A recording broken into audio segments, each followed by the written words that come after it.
നമ ഓം വിഷ്ണുപാദായ കൃഷ്ണപ്രേഷ്ഠായ ഭൂതലേ ശ്രീമതേ ഭക്തിവേദാന്ത സ്വാമിൻ ഇതി നാമിനി. നമസ്തേ സാരസ്വതേ ദേവി ഗൗരവാണി പ്രചാരിണി നിർവിശേഷ ശൂന്യവാദി പാശ്ചാത്യദേശതാരിണി. ജയ ശ്രീകൃഷ്ണ ചൈതന്യ പ്രഭു നിത്യാനന്ദ ശ്രീ അദ്വൈത ഗദാധര ശ്രീവാസാദി ഗൗരഭക്തവൃന്ദ. ഹരേ കൃഷ്ണ കൃഷ്ണ കൃഷ്ണ ഹരേ ഹരേ, ഹരേ രാമ രാമ രാമ ഹരേ ഹരേ. ഹരേ കൃഷ്ണ കൃഷ്ണ കൃഷ്ണ ഹരേ ഹരേ, ഹരേ രാമ രാമ രാമ ഹരേ ഹരേ. ഹരേ കൃഷ്ണ കൃഷ്ണ കൃഷ്ണ ഹരേ ഹരേ, ഹരേ രാമ രാമ ഹരേ ഹരേ. പരമദിവ്യോത്തമ പുരുഷനായ ശ്രീകൃഷ്ണ ഭഗവാന്റെ കഥകളാണ് ശ്രീകൃഷ്ണ എന്ന പുസ്തകത്തിലൂടെ പറയുന്നത്. ഓം നമോ ഭഗവതേ വാസുദേവായ. ഓം നമോ ഭഗവതേ വാസുദേവായ. ഓം നമോ ഭഗവതേ വാസുദേവായ. നാരായണം നമസ്കൃത്യ നരം ചൈവ നരോത്തമം ദേവീം സരസ്വതീം വ്യാസം തതോ ജയമുദീരയേത്. നഷ്ടപ്രായേഷു ഭദ്രേഷു നിത്യം ഭാഗവത സേവയാ ഭഗവത്യുത്തമശ്ലോകേ ഭക്തിർഭവതി നഷ്ടികീ. അധ്യായം 62. ഭഗവാൻ കൃഷ്ണൻ ബാണാസുരനുമായി യുദ്ധം ചെയ്യുന്നു. Page number 619. ഇങ്ങനെ കൃഷ്ണൻ ബാണാസുരനെ അനുഗ്രഹിച്ചപ്പോൾ ശിരസ്സു ഭൂമിയിൽ സ്പർശിക്കത്തക്കവണ്ണം കുനിഞ്ഞ് അയാൾ ഭഗവാന്റെ മുന്നിൽ സ്ഥിതി ചെയ്തു. ഉടൻ തന്നെ തൻ്റെ പുത്രിയായ ഉഷയെയും അനിരുദ്ധനെയും തേരിലേറ്റിക്കൊണ്ടു അവരെ ഭഗവാന്റെ മുമ്പിൽ സമർപ്പിച്ചു. തുടർന്ന് ശിവന്റെ അനുഗ്രഹത്താൽ ഭൗതിക സമൃദ്ധികൾ നിറഞ്ഞ ഉഷയെയും അനിരുദ്ധനെയും അദ്ദേഹം കൈക്കൊണ്ടു.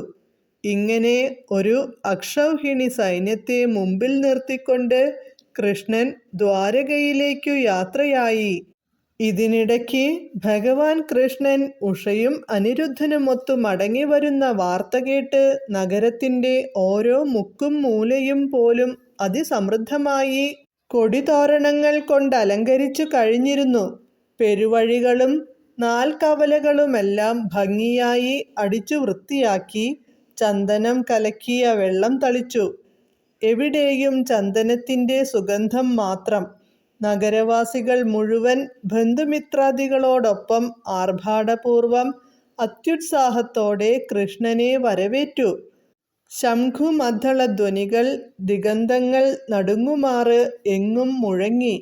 ഇപ്രകാരം പരമദിവ്യോത്തമ പുരുഷനായ കൃഷ്ണൻ തൻ്റെ രാജധാനിയായ ദ്വാരകയിൽ പ്രവേശിച്ചു. ശിവനും ഭഗവാൻ കൃഷ്ണനും തമ്മിലുള്ള യുദ്ധത്തിൻ്റെ വർണ്ണന സാധാരണ യുദ്ധം പോലെ അമംഗളസൂചകമല്ലെന്നു ശുകദേവ ഗോസ്വാമി ഉറപ്പിച്ചു പറഞ്ഞു. നേരെ മറിച്ച് പ്രഭാതത്തിൽ ഈ വർണ്ണന സ്മരിക്കുകയും ഭഗവാൻ കൃഷ്ണന്റെ വിജയത്തിൽ സന്തോഷിക്കുകയും ചെയ്യുന്നവന് ജീവിത സമരത്തിൽ ഒരിടത്തുപോലും തോൽവിയുണ്ടാവില്ലെന്നു തീർച്ചയാണ്. ദേവതകളെ ആരാധിക്കുന്നവർക്ക് സർവേശ്വരനായ കൃഷ്ണന്റെ അനുവാദമില്ലാതെ അനുഗ്രഹങ്ങൾ ലഭിക്കില്ലെന്നു ഭഗവത്ഗീതയിൽ പറയുന്നതിനെ സ്ഥിരീകരിക്കുന്നതാണ് ബാണാസുരനും കൃഷ്ണനും തമ്മിലുള്ള യുദ്ധവും ഒടുവിൽ ശിവൻ ബാണാസുരന്റെ രക്ഷയ്ക്കെത്തുന്നതുമായ ഈ സംഭവവും. ബാണാസുരൻ ശിവന്റെ വലിയ ഭക്തനായിരുന്നിട്ടുകൂടി കൃഷ്ണന്റെ കൈകൊണ്ടുള്ള മരണത്തെ നേരിടേണ്ടി വന്നപ്പോൾ ശിവന് അയാളെ രക്ഷിക്കാനായില്ല. എന്നാൽ ശിവൻ ഭഗവാൻ കൃഷ്ണനോട് അപേക്ഷിച്ചപ്പോൾ അവനെ രക്ഷിക്കാൻ അദ്ദേഹം സമ്മതിക്കുകയും ചെയ്തു. ഇതാണു ഭഗവാൻ കൃഷ്ണന്റെ നില. മയൈവ വിഹിതാൻ ഹിതാൻ എന്നാണ് ഭഗവത്ഗീതയിലെ പ്രയോഗം.